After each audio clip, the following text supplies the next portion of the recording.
Благодарам. За среќа на оваа седница се уважија предлагачите на иницијативата и дојдоа до право на збор.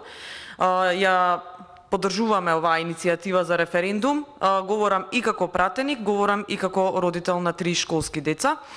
Бидејќи многуте протести и самата оваа иницијатива за одржување на референдум се сведоци всушност на незадоволството, широкото незадоволство во државата.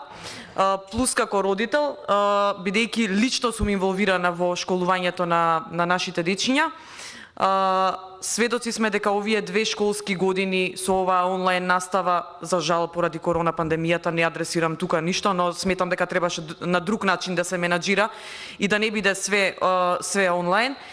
Колку уназадија за овие 2 школски години, колку последици ќе има од тоа.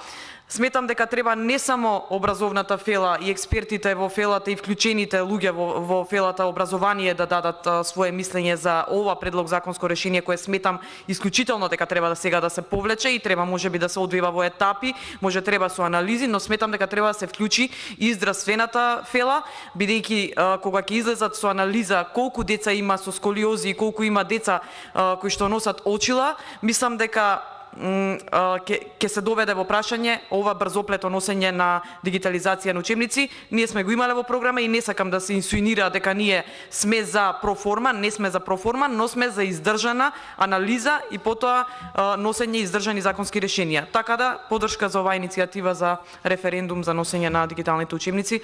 Благодарам. Благодарам, колешке Пешеска.